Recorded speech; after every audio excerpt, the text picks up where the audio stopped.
I thought we might have like a Super Bowl style bye week with the Pacers closing things out tonight and no game until next Thursday. And like it would be like kind of like a lot of hype leading up to Thursday, a lot of time off. But no, like there's a chance the Knicks win Saturday and we get a game 7 on Monday.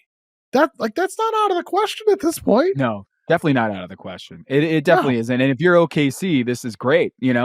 Get these Pacers tired. Get the Knicks tired. Like, go to a game 7. We saw what the Pacers did in game 7 last year at Madison Square Garden. Just blew them out. So even if they do lose game 6, I don't think this is over. I do think that the Pacers will win game 6, but OKC, that defense, it's just what they did to Anthony Edwards and what they did to Julius Randle in the second half of that series.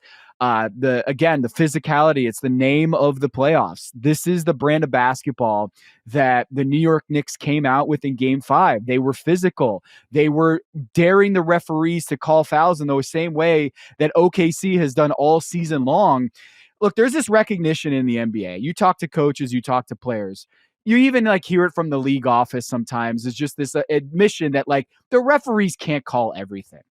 They can't call every foul out there. And so far this postseason, you're seeing that the Oklahoma City Thunder are just daring the referees to call every single foul, knowing that the Thunder have 10, 12 players that they can go deep.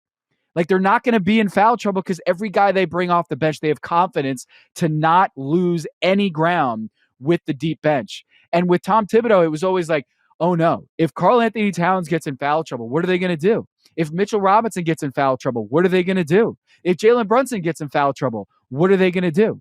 And now that Thibodeau has realized, Shamet can play here and there, DeLon Wright, the reason why they brought him in is to give him these spot minutes, and they've done really well. I just feel like the Pacers are a better team, and I would love to see a Pacers-Thunder series, if only just because of the offense. The Pacers are right around 50% shooting from the floor, 40% from downtown.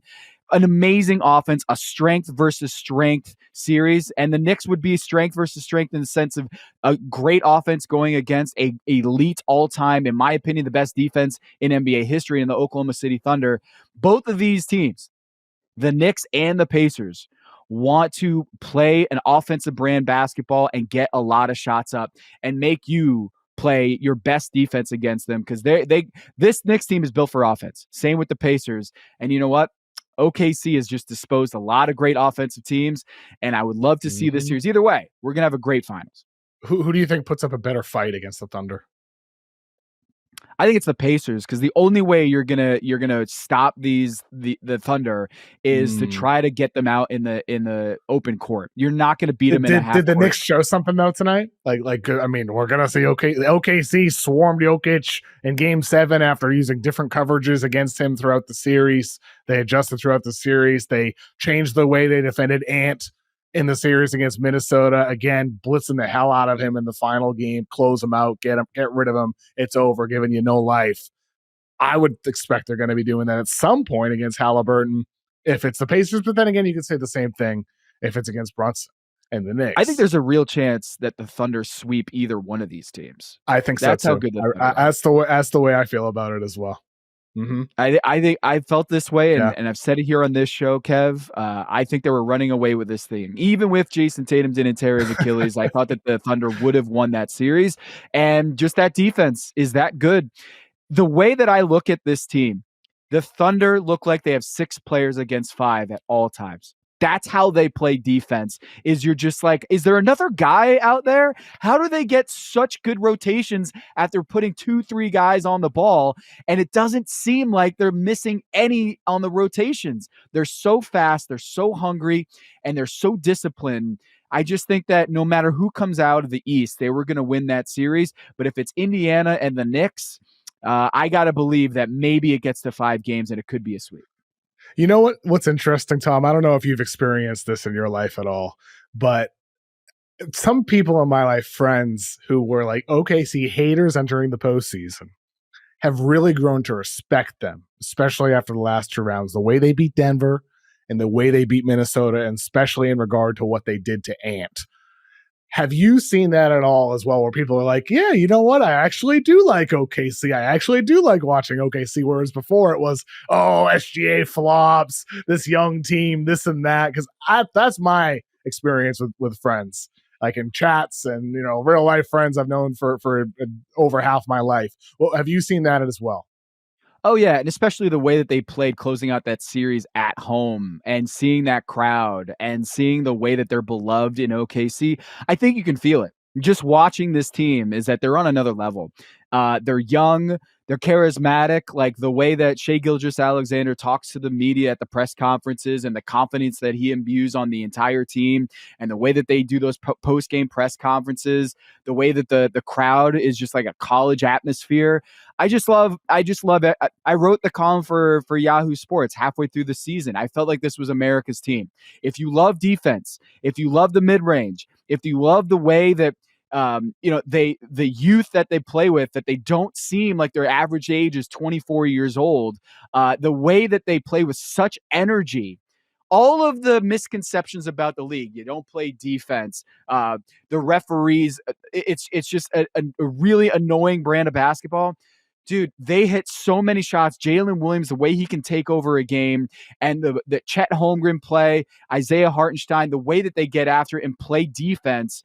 Like the big misnomer about the NBA is they don't play defense. It's just guys are so good offensively now. The game is so skilled on the offensive end. It's hard to imagine a team being that good defensively, and OKC is that team. They play so hard, and they really care about getting into your jersey and playing such hard defense. I think, this is a great, great testament to team building, development, and coaching. And I think America needs to really pay attention to this Thunder. It's everything we want the NBA to be. Is they play together, they play hard defensively, and man, they play to the crowd. I love watching the Thunder play basketball. Legend of winning friend of the show, he had a good post on X this week, and he said, small market, all-time defense, plays double big lineups, mid-range shooting star, not a super team. Isn't this what everyone wanted? That's exactly right. And that's the thing. I think people are realizing that. The people who were anti-OKC are now coming to respect that. And you mentioned just how good they are at home, and the energy they have at home, and the way that crowd and them, like, it becomes almost like a six-man, Tom. Bill Simmons, my former boss, had a great post about that as well. Bill said OKC is 8-1 at home in the playoffs. They won those games by 51, 19, 43, 7, 32, 36, 15, and 30. In the one loss, game one against Denver, they were up 9 with 3 minutes left and lost by 2. So they're plus 231 in 9 home games. That's crazy, Tom. That's wild.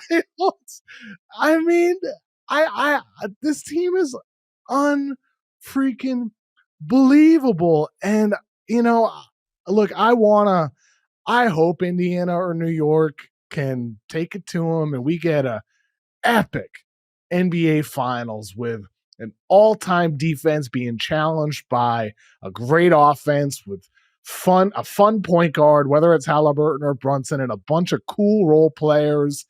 I hope we get that.